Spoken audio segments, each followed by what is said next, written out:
पहले आप मेरी वीडियो को लाइक, कमेंट, शेयर, सब्सक्राइब कुछ मत करिए और ये वीडियो को पूरा देखिए। और ये वीडियो देखने के बाद आपका दिमाग कहेगा कि इस वीडियो को लाइक भी करना है, कमेंट भी करना है, शेयर भी करना है और सब्सक्राइब भी करना है। ऐसा आपका दिमाग कहेगा। ये मेरी वीडियो की गारंटी है, क्योंकि यह वीडियो ही ऐसा है कि मृत मोबाइल को जिंदा कर देने वाला। तो चलिए बिना टाइम वेस्ट किए वीडियो को स्टार्ट करते हैं।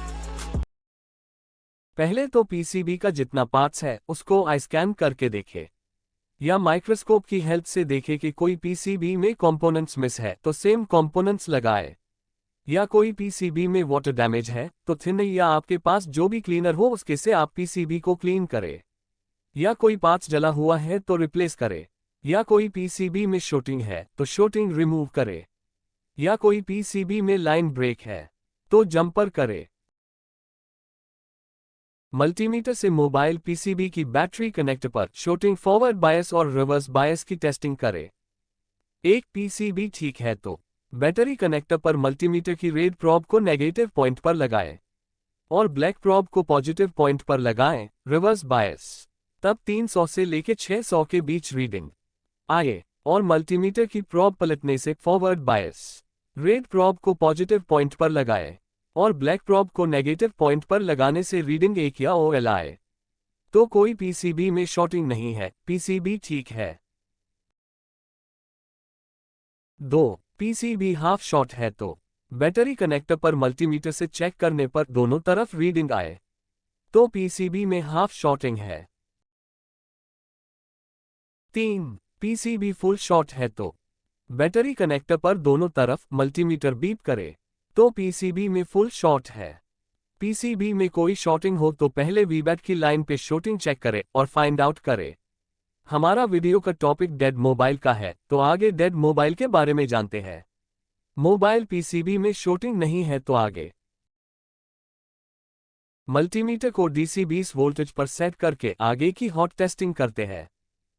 मोबाइल बैटरी की 3.7 वोल्टेज से लेके 4.2 वोल्टेज की बीच की वोल्टेज चेक करें। बैटरी की इतनी वोल्टेज नहीं आती है तो बैटरी को बूस्ट करे या चेंज करे। बैटरी को बूस्ट करने का वीडियो आई बटन में है तो देख सकते हो आप। नोड मोबाइल पे चार्जिंग कनेक्ट करके ये वोल्टेज चेक करे। मल्टीमीटर की प्रोब को मोबाइल पीसीबी पे ध्यान से लगाए। एक ही कंपोनेंट्स या एक ही ट्रैक के साथ लगाए, वरना 2 कंपोनेंट्स या 2 ट्रैक को प्रोब टच होने के कारण पीसीबी में शॉर्टिंग की समस्या आ सकती है। मल्टीमीटर की ब्लैक प्रोब को ग्राउंड पे रखेंगे और रेड प्रोब को चार्जिंग कनेक्टर पे 5 वोल्टेज चेक करें और ये वोल्टेज नहीं आती है तो पहले मोबाइल चार्जर को चेक करें और मोबाइल चार्जर सही है तो चार्जिंग कनेक्टर को चेंज करें और चार्जिंग कनेक्टर पे वोल्टेज आती है तो आगे सब बोर्ड का बीटीबी कनेक्टर पे 5 वोल्टेज चेक करें। सब बोर्ड का बीटीबी कनेक्टर पे 5 वोल्टेज आता है तो सब बोर्ड सही है और बीटीबी कनेक्टर पे वोल्टेज नहीं आता है तो चार्जिंग कनेक्टर से लेके बीटीबी कनेक्टर के बीच के कंपोनेंट्स पे वोल्टेज चेक करे और कंपोनेंट्स खराब है तो चेंज करे और कहीं से लाइन ब्रेक है तो जंपर करे और बीटीबी कनेक्टर पे वोल्टेज आता है तो आगे सब बोर्ड पे B2B पता कनेक्ट करके B2B पता पे या वीबस टीपी पे 5 वोल्टेज चेक करे और ये वोल्टेज नहीं आता है तो B2B पता चेंज करे और B2B पता सही है तो BTB कनेक्टर को रिसोल्डरिंग करे या चेंज करे और ये वोल्टेज आता है तो आगे वीबस बराबर वोल्टेज बस, TP बराबर test point. PCB battery connector के वीबेट पॉइंट पे 3.7 वोल्टेज से लेके 4.2 वोल्टेज चेक करे। आईडी और थर्मल पॉइंट पे 1.8 वोल्टेज करीब आना चाहिए। आईडी और थर्मल पॉइंट पे 300 से लेके 1900 के बीच GR वैल्यू आनी चाहिए और इस GR वैल्यू में से पीसीबी में जो भी GR वैल्यू आए वो आईडी और थर्मल पॉइंट पे सेम GR वैल्यू आनी चाहिए। 2-4 वैल्यू अप डाउन चलेगा और वीबेट पे वोल्टेज नहीं आता है तो आप चिंता मत करो और वीडियो को पूरा देखो, तब आपको पता चल जाएगा कि पीसीबी पे अब कहाँ काम करना है।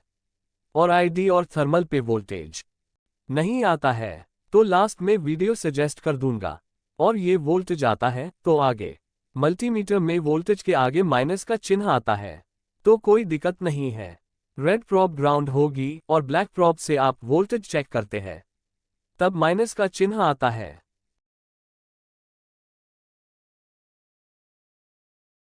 OVPIC के पास वाले इनपुट कैपेसिटर पे और आउटपुट कैपेसिटर पे 5 वोल्टेज चेक करें और इनपुट कैपेसिटर पे 5 वोल्टेज नहीं आता है, तो वीबस से लेके इनपुट कैपेसिटर तक की लाइन कहीं से ब्रेक है तो जंपर करे और इनपुट कैपेसिटर पे 5 वोल्टेज आता है और आउटपुट कैपेसिटर पे 5 वोल्टेज नहीं आता है, तो OVPIC ओपन है तो सेम OVPIC को चेंज करे और ये 5 वोल्टेज आता है तो आगे चार्जिंग IC पे वोल्टेज चेक करते हैं।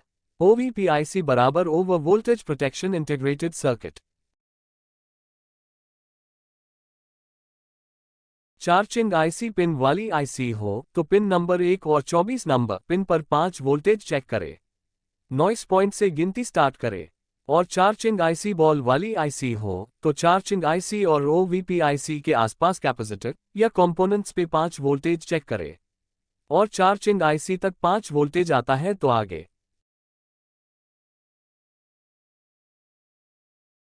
PMID कैपेसिटर पे 5 वोल्टेज चेक करे और ये वोल्टेज आने से चार्जिंग IC सही है और ये 5 वोल्टेज नहीं आता है तो चार्जिंग IC फॉल्टी है, तो चार्जिंग IC को हीट या रिबोल या चेंज करे और ये 5 वोल्टेज आता है तो आगे ये जो भी 5 वोल्टेज है वो मोबाइल ब्रांड के हिसाब से अप डाउन देखने को मिल सकता है, इस बात को जरूर ध्यान में रखें। V बराबर वोल्टेज।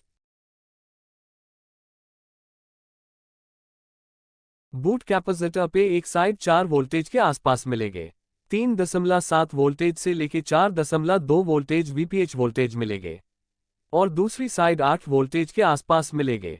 PMID कैपेसिटर और बूट कैपेसिटर पे वोल्टेज आने से चार्जिंग IC सही है और चार्जिंग IC पिन पे VBAT आउटपुट 3 वोल्टेज से लेके 4 वोल्टेज के आसपास वोल्टेज आता है और वोल्टेज फ्लक्चुएशंस होता है और चार्जिंग IC बोल्स वाली IC हो तो यही वोल्टेज VBAT वाले लाइन के कैपेसिटर या कंपोनेंट्स या TP पे वोल्टेज चेक करे।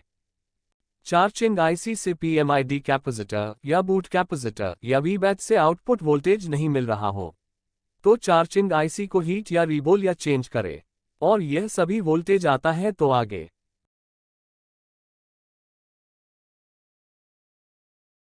पावर IC के आसपास कैपेसिटर लगा है, उस पे 3.7 वोल्टेज से लेके 4.2 वोल्टेज आने से VPH की लाइन सही है और ये वोल्टेज नहीं आता है, तो VPH लाइन की VPH पावर कॉइल खराब हो तो चेंज करे या VPH लाइन ब्रेक है तो जंपर करे और ये वोल्टेज आता है तो आगे सिस्टम ओके की लाइन पे वोल्टेज चेक करते हैं।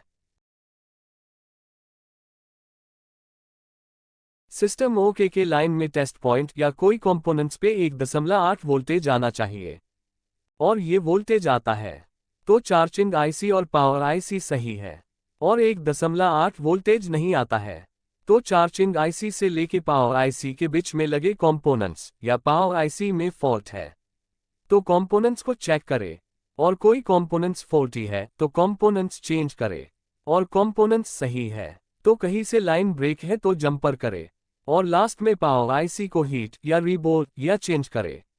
सिस्टम ओके की लाइन पे 1.8 वोल्टेज आता है तो आगे डीप नॉलेज के लिए मोबाइल ब्रांड का बोनियो स्कीमेटिक्स और हार्डवेयर सॉल्यूशंस लेआउट चेक करें।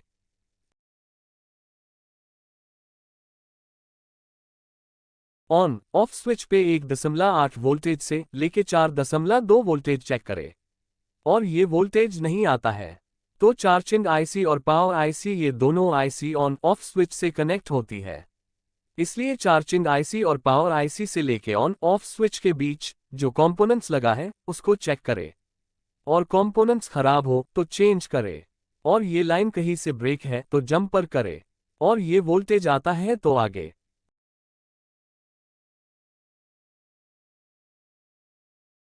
CPU IC को ऑपरेट होने के लिए पावर IC के पास में वाली बक कॉइल्स पे वोल्टेज चेक करें। हाई LDO बक कॉइल पे 2.2 वोल्टेज के आसपास वोल्टेज मिलेगी और लो LDO बक कॉइल पे 1.3 वोल्टेज के आसपास वोल्टेज मिलेगी।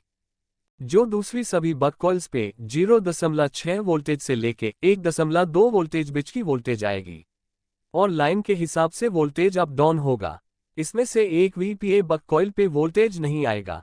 इस पे जब सिम कार्ड डाल के परफेक्ट तरीके से मोबाइल को ऑन करोगे तब वोल्टेज आता है और कुछ ब्रांड में सभी बक कॉइल्स पे भी वोल्टेज देखने को मिल सकता है। पावर आईसी के पास में वाली सभी बक कॉइल्स पे वोल्टेज आता है और वो वोल्टेज फ्लक्चुएशंस नहीं होता है तो पावर आईसी सही है। और बक कॉइल पे वोल्टेज नहीं आता है तो बक कॉइल या पावर आईसी में फॉल्ट है। बक कॉइल खराब हो तो चेंज करे और बक कॉइल सही है तो पावर आईसी को हीट या रिबोल करे। और पावर आईसी और बक कॉइल के बीच की लाइन ब्रेक है तो जंपर करे, पावर आईसी को लास्ट में चेंज करे और ये सभी बक कॉइल पे वोल्टेज आता है तो आगे। पावर आईसी के पास में क्रिस्टल लगा होता है। इस पे इनपुट पे 1.8 वोल्टेज चेक करे और आउटपुट में 19.2 मेगाहर्ट्ज फ्रीक्वेंसी चेक करे। जितना मेगाहर्ट्ज का क्रिस्टल होगा इसके हिसाब से फ्रीक्वेंसी जनरेट करके देगा, जैसे कि 19.2 या 26 या 38 या 78 इस तरह से मेगाहर्ट्ज फ्रीक्वेंसी देखने को मिल सकती है। क्रिस्टल पे इनपुट में 1.8 वोल्टेज नहीं आता हो तो कहीं से लाइन ब्रेक है तो जंपर करे और 1.8 वोल्टेज आता है तो क्रिस्टल से आउटपुट में 19.2 मेगाहर्ट्ज फ्रीक्वेंसी नहीं आती हो तो क्रिस्टल खराब है तो क्रिस्टल चेंज करे और फ्रीक्वेंसी आती है तो आगे। क्रिस्टल की फुल डिटेल्स वीडियो देखना चाहते हो तो लास्ट में सजेस्ट कर दूंगा। ओके। पावर आईसी से सीपीयू आईसी के बीच बीबी क्लॉक की लाइन पे 19.2 मेगाहर्ट्ज की फ्रीक्वेंसी चेक करे और ये फ्रीक्वेंसी नहीं आती है तो कहीं से लाइन ब्रेक है तो जंपर करे और वो फ्रीक्वेंसी आती है तो आगे। पावर आईसी से सीपीयू आईसी के बीच एसएलपी क्लॉक की लाइन पे 32.768 किलोहर्ट्ज की फ्रीक्वेंसी चेक करे और ये फ्रीक्वेंसी नहीं आती है तो कहीं से लाइन ब्रेक है तो जंपर करे और वो फ्रीक्वेंसी आती है तो आगे।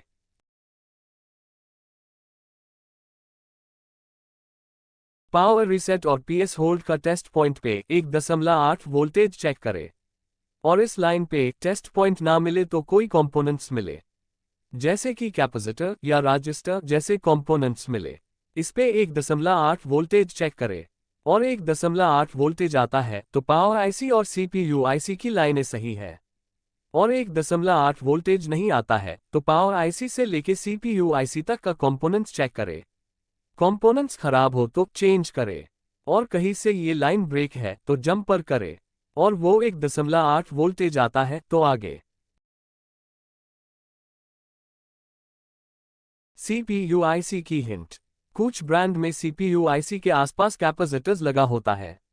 इस पे 0.6 वोल्टेज से लेके 0.9 वोल्टेज के आसपास वोल्टेज मिलते हैं और वो वोल्टेज फ्लक्चुएशंस नहीं होता है तो आमतौर पर सीपीयू आईसी सही होती है और वो वोल्टेज फ्लक्चुएशंस होता है तो पावर आईसी से लेके सीपीयू आईसी तक की लाइन में फॉल्ट है तो कोई कंपोनेंट्स खराब हो तो चेंज करे या कहीं से लाइन ब्रेक है तो जंपर करे। और मोबाइल को लैपटॉप या कंप्यूटर में कनेक्ट करने से पोर्ट बनता है तो सीपीयू आईसी सही है और पोर्ट नहीं बनता है तो सीपीयू आईसी में फॉल्ट है तो सीपीयू आईसी को हिट या रिबोल या चेंज करे और पोर्ट बनता है और वोल्टेज भी आता है तो आगे। नोड। चार्जिंग कनेक्टर का लेग पीसीबी पे वी बस और ग्राउंड के साथ यूएसबी डीएम डीपी और आईडी की लाइन पे कनेक्ट होगा तब पोर्ट बनेगा, इस बात को जरूर ध्यान में रखें।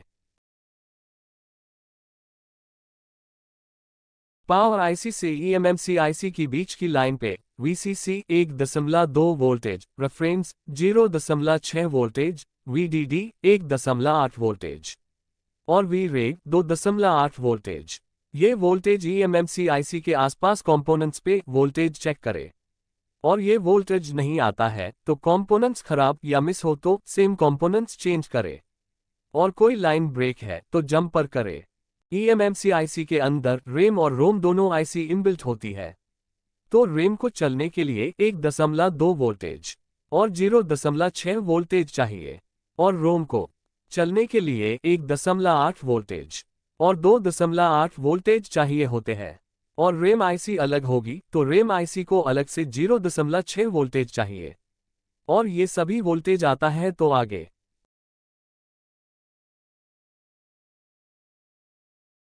CPU IC और eMMC IC के बीच में सीरीज में लगे स्लीप क्लॉक रजिस्टर पे 1.8 वोल्टेज चेक करें। और ये 0 ओम का रजिस्टर होता है। और वो रजिस्टर मिस या खराब हो तो सेम रजिस्टर चेंज करे। या कोई लाइन ब्रेक है तो जंपर करे। या CPU IC और eMMC IC की कोई बोल्स ड्राई सोल्ड हो गई हो तो हीट या रीबोल करे। तभी मोबाइल ऑन नहीं होता है तो आगे CPU IC और eMMC IC के बीच में SLP क्लॉक रजिस्टर को ग्राउंड के साथ टच करने से कंप्यूटर में पोर्ट बनता है तो CPU IC सही है और eMMC IC में फॉल्ट है। DC मशीन के साथ मोबाइल को कनेक्ट करके पावर की दबा के कुछ सेकंड के बाद छोड़ने से कुछ रीडिंग लेके अटक जाती है और कंप्यूटर में आउटो पोर्ट बनता है तो ज़्यादातर eMMC IC में फॉल्ट है। तो पहले कंप्यूटर में रीड इन्फो का ऑप्शन आए तो फ्लैशिंग 3 बार अलग अलग फाइल से फ्लैशिंग करने का ट्राई करे और रीड इन्फो का ऑप्शन नहीं आता है और स्टोरेज डिटेक्ट नहीं हो रहा है तो eMMC IC को PCB से निकालकर UFI बॉक्स में eMMC IC को रखकर हेल्थ चेक करे और हेल्थ अच्छी हो तो रीप्रोग्रामिंग करे और eMMC IC की हेल्थ खराब हो तो eMMC IC को चेंज करे। आपको कोई ट्रैक ढूंढने में दिक्कत आ रही हो तो आप डीप नॉलेज के लिए मोबाइल ब्रांड का बोनियो schematics and hardware solutions check करें। तू समझा? हाँ। नहीं, तू समझा नहीं। फिर से वीडियो देख ले बेटा। अब बताएं इस वीडियो को लाइक, कमेंट, शेयर, सब्सक्राइब करना बनता है कि नहीं वो बताएं। और बनता है तो कर दो और कमेंट में बताएं आपका मोबाइल कौन सी वजह से डेड हुआ था वो बताएं। और इस वीडियो को शेयर करें अपने उस दोस्त के साथ जो डेड मोबाइल से परेशान है या मोबाइल रिपेयरिंग सीख रहा है, उसे शेयर करें। ये क्रिस्टल की डीप नॉलेज वीडियो देखिए एंड ये थर्मल एरर का वीडियो है तो आपको आईडी और थर्मल से रिलेटेड आइडियाज आ जाएगी तो ये वीडियो देखिए। Thank you for watching. ये रातवा YouTube चैनल को सब्सक्राइब करें और बेल आइकन को घंटा को ऑल पे क्लिक करें। Thank you.